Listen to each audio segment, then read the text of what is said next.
Tu savais qu'à une certaine époque, il y a eu 5000 châteaux fortifiés en même temps sur le Japon. Il y en a même certains qui pensent que c'est 25 000. La fourchette n'était pas assez grande.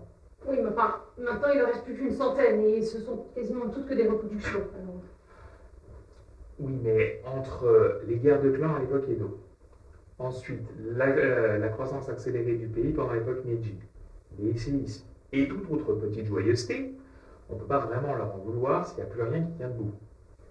bon, bah écoute, c'est décidé, je veux voir un vrai château japonais et pas une reproduction en béton cette fois.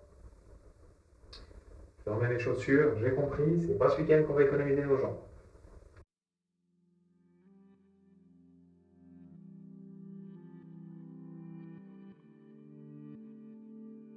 Le château du Héron Blanc fut construit par le général Toyotomi Hideyoshi, à qui on attribue aussi l'Osaka-jo. L'édifice est aujourd'hui considéré comme le plus majestueux des donjons authentiques du Japon et est classé au patrimoine mondial de l'UNESCO depuis 1993. Il a été rénové entre 2010 et 2015 et se visite de l'intérieur jusqu'à son sommet au 6e étage. On peut revenir sur le nom 30 secondes parce que j'ai rien dit pour le tigre couché de Wakayama, mais là, un oiseau? Vraiment? Le donjon de bois Tenshukaku mesure 46 mètres de hauteur. Ses toits de tuiles gris tourelles, ses étages de gradins blancs et ses pignons incurvés évoquent l'envol d'un oiseau. Les toitures ont la particularité d'avoir du mortier entre les tuiles, ce qui n'est pas du tout commun au Japon et donne l'apparence que les toits sont en plumes. Ces douves concentriques, ces nombreuses meurtrières qui changent de forme pour accommoder différentes armes, ces 33 puits et ces vastes entrepôts font un archétype de l'architecture défensive du Japon féodal. Même ici, il faut enlever ses chaussures pour ne pas abîmer les planchers. Le détail de corridors et d'escaliers abrupts sont conçus pour égarer les éventuels assaillants. De l'extérieur, le donjon ne semble avoir que 5 étages, mais il faut cependant en ajouter 2 autres, secrets. Il faut aussi remarquer qu'on retrouve plusieurs sceaux sur les tuiles. Celles-ci représentent les nombreuses familles qui ont habité les lieux ou participé à la construction ou l'agrandissement de la place fortifiée.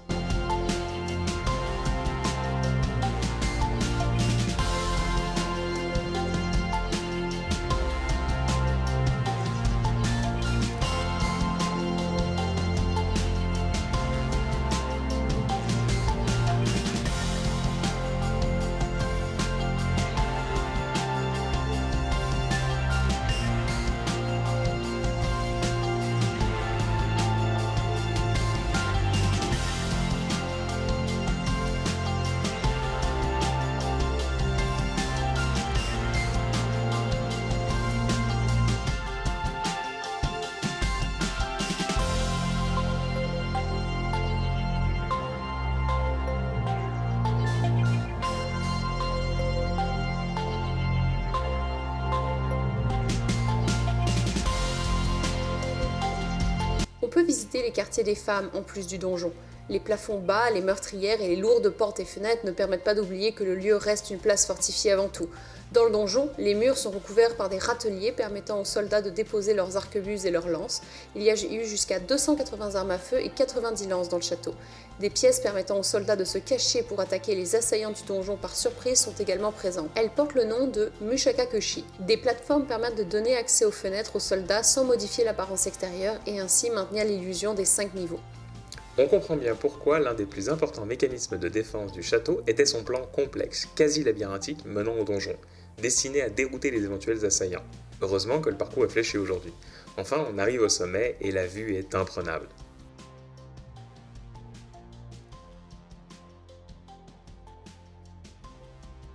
Il est facile de passer des heures dans l'enceinte du château et de ses jardins. Tant qu'à être à Emeji, il serait dommage de rater les jardins Kokoen qui se trouvent juste à côté. C'est un ensemble de 9 jardins japonais différents. Un lieu idéal pour trouver son jardin contemplatif préféré. Inaugurés en avril 1992 à l'occasion des 100 ans de la ville, ils se veulent une plongée dans les paysages traditionnels du Japon à l'ère féodale Edo.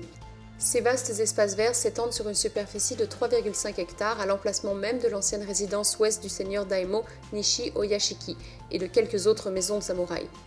On retrouve les éléments symboliques d'un jardin traditionnel, à savoir un grand plan d'eau avec ses carpes dans le jardin principal de la résidence du seigneur, une maison Sojuan de style Sukiya, dédiée à la cérémonie du thé, vue sur une élégante cascade depuis le pavillon Shohansai qui s'avance sur l'eau, une succession de petites forêts d'arbres d'été qui fleurissent au printemps, d'érables qui rougissent en automne, de pins et de bambous qui restent verts toute l'année, Et enfin, un paysage miniaturisé de l'archipel composé de petites collines artificielles, de petits ponts de pierre, de bosquets et de ruisseaux.